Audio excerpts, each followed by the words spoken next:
John Tom's mouth-watering barbecue sauces are handcrafted in the Midwest with a subtle dose of Southern charm.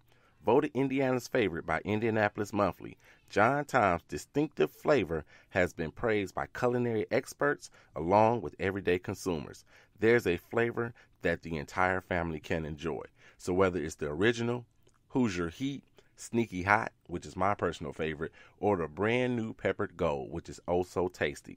Order at www.johntomsbbq.com. That's www.johntomsbbq.com.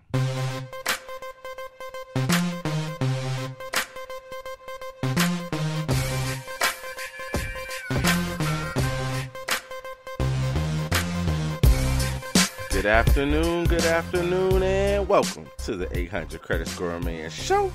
I am your host, Kevin King. He is I, and I am him, the 800 Credit Score Man himself. And once again, thank each and every one of you for coming in and listening to the 800 Credit Score Man Show.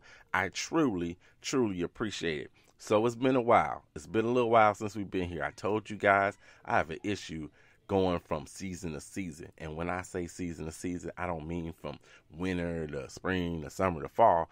I mean, Cameron and Carter, their sports season. So going from basketball directly to baseball and then to soccer and on and on and on, I get a little lost in it, right? So I coached both baseball teams this year. First time I had to do both baseball teams. That was different for me. So we're back, though, right? So we missed some things while we were gone. I won't kill you with a whole bunch of congratulations and shout-outs. However, we did miss the 5th anniversary of the 800 Credit Score Man Show. Yes, started May the 28th, 2016 is when we started the show, the 800 Credit Score Man Show. So we're 5 years running strong, over 170 shows, and thank you so much for sticking with me. If you're new to the program, welcome to the family. If you want to contact me, 800@creditscoreman.com for all of your help dealing with your credit. Over those 5 years, we have talked about your finances, your credit, what you can do to get a mortgage, to get a vehicle, increase your credit scores, lower those interest rates so you can save money, put it in your pocket. We talked about saving money, all of those things on the 800 Credit Score Man Show. And stay tuned. There's plenty more to come. So thank you guys for riding with me for these fabulous 5 years. I do got to give a couple shout outs. I just want to shout out all the graduates out there. All the graduates, whether it's kindergarten, 8th grade, high school, graduate school, MBA, you got your law degree, whatever it is, congratulations to you. You made it. I do have to shout out Drake Hudson. That is my godson. He graduated from high school, will be headed to Tuskegee in the fall. So congratulations to you. Couple cousins that graduated with the MBA. That's and also one with the undergrad. So Kaya and Candy, hey, congratulations to you guys for sure. So let's get into the show. What are we going to talk about? We're going to talk about something, and this is what I get from our great family, the 800 Credit Score Man Show family. This is what I get. Somebody sent me an article that listens to the show, and I'm going to delve into this article a little bit about what things really impact your credit score. So an article said, gave 15, 16 things that impact your score or don't impact your score. And they talked about it a little bit. For the most part, probably 85-90% I agree with, but there are some caveats and some things that need to be explained, I think, better than this article did. So we're going to dive into those things, and I'm going to drop a few pearls of things that hopefully you may not know, and maybe maybe you heard it before, but now you'll get it and internalize it, and it'll help you with your credit score increase. So follow me too. Follow me on all social media. You want to contact me, you can send me DMs and all those things. I'm on Instagram as 800 Credit Score Man. There's the 800 Credit Score Man Facebook page, of course. Join Credit Score Comeback. Join that group on Facebook. Earlier this week, I posted, you guys know about the 5 Pillars of Credit. I wrote that book, 5 Pillars of Credit. It's on Amazon, $2.99. Go get it, ebook. You can read it in 40 minutes or so. Get that book. They'll give you a whole bunch of information about how to improve your credit scores. Well, I posted earlier this week on Credit Score Comeback and a couple other places about Vantage scores. So the 5 Pillars of Credit deal with FICO, but Vantage Score has their own pillars, it's more than 5, and the percentages are different. So go and follow me, and so you can check that out as well and see what they're talking about. Now, do you have to worry so much about Vantage Score? No. You really should worry more about FICO, right? 90% of lenders utilize FICO. So that's the one that you should worry about the most.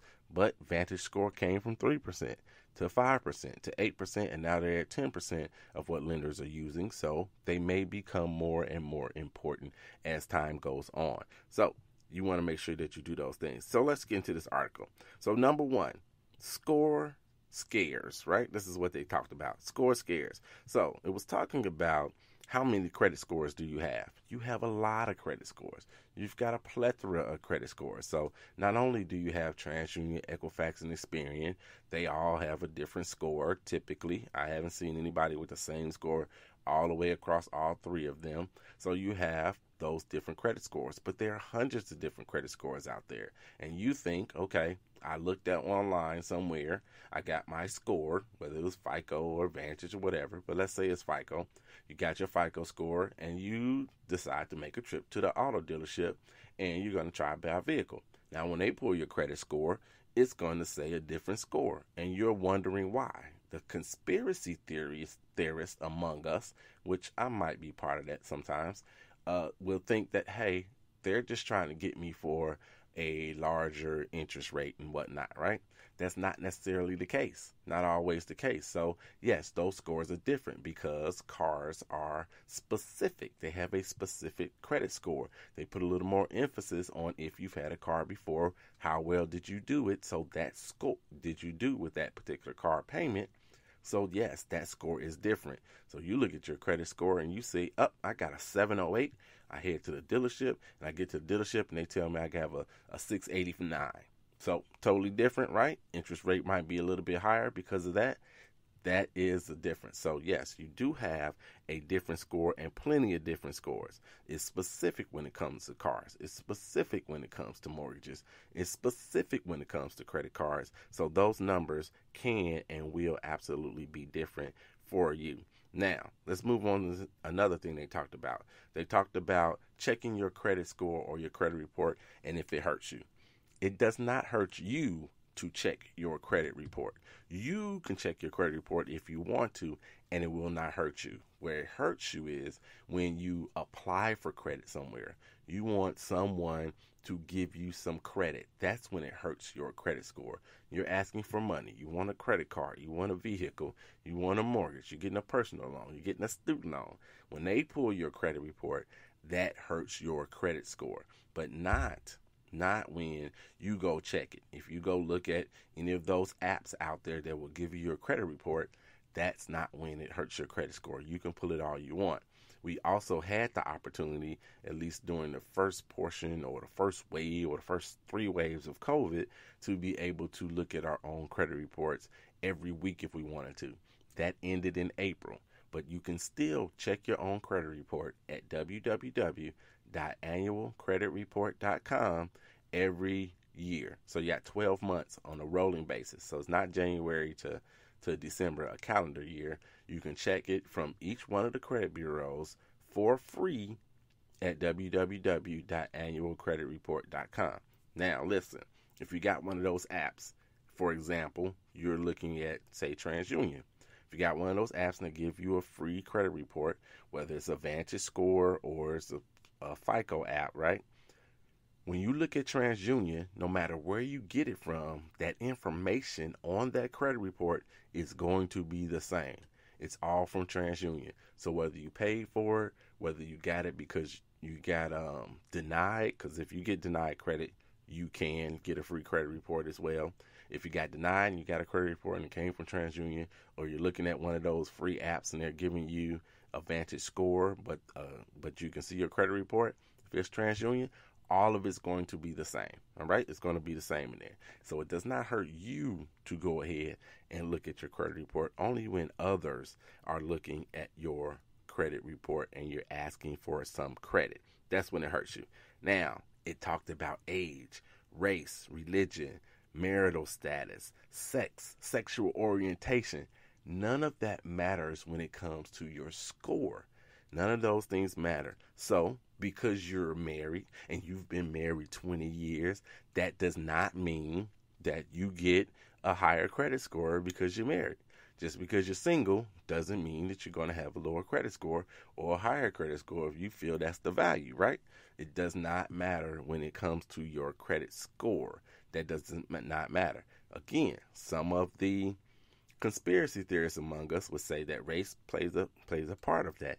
It does not play a part in it. Your social security number is not linked to that. None of that stuff plays a part in it. Your age does not. So just because you're an older person doesn't mean that you're going to have better credit than somebody that's younger. None of those things play a part in it. Now, however, I think it was 2009. In 2009, there was an act that was done by Congress, the CARD Act, the CARD, the CARD Act. So in the CARD Act, they said they made it harder for people under 21 to get a credit card. Now, that particular decision could hurt you when it comes to your credit score, but it does not hurt you in regards to, oh, this is a younger person, so they can have a bad credit score or a lower credit score. They made it harder for people to get a credit card. And if you've been listening to the 800 Credit Score Man show, you know I advocate for you having a credit card. I don't advocate for you having debt or having debt on that card, but I advocate for you having a credit card because it is crucial to obtaining a better credit score. So they did hurt the younger people in that regard. But the point of that particular act, the CARD Act, was to protect people. Most of the people that came before them, if you're 30 years old and you went to college and you got that credit card as soon as you hit the campus, and a lot of us didn't do so well with those credit cards, and our credit started bad out of the gate.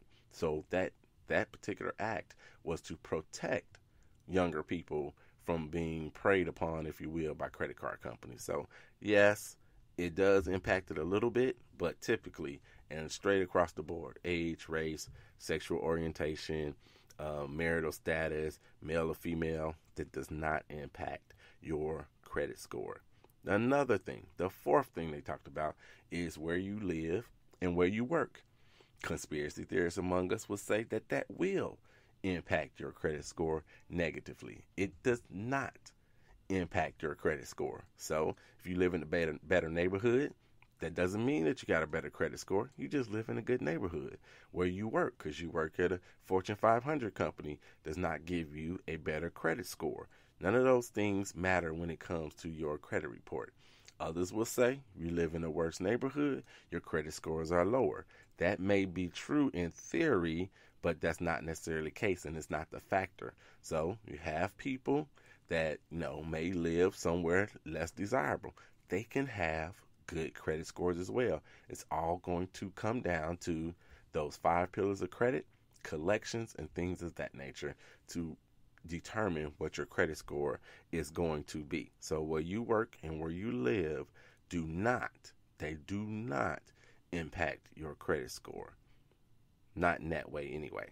So the next thing they talked about was your income. Does your income impact your credit score? I'm going to say no. That indirectly, it may impact your credit score, but directly for your credit report and your credit score, it does not. When I say indirectly, what I mean is, well, if you make a lot of money, then at least you have the money to actually pay for the items that may be on your credit report. You can pay for your car, you can pay your credit cards, you can pay whatever bills that you may have that impact your credit score or on your credit report. You can stop things from going to collections because you have the money to actually pay these things. But this is all about responsibility. Everybody that makes a lot of money doesn't mean that they're responsible with their money. Doesn't mean that they didn't overextend themselves. Doesn't mean that they don't have a lot of debt. It's not how much money you make. It's about how much money you get to keep, right? So since that's the case, that income does not necessarily directly impact your credit score. There are individuals, I have seen them, I have clients that work at a fast food restaurant, have much better credit scores than individuals that work in financial institutions and make hundreds of thousands of dollars. I have both of those polar opposites, but the individual that makes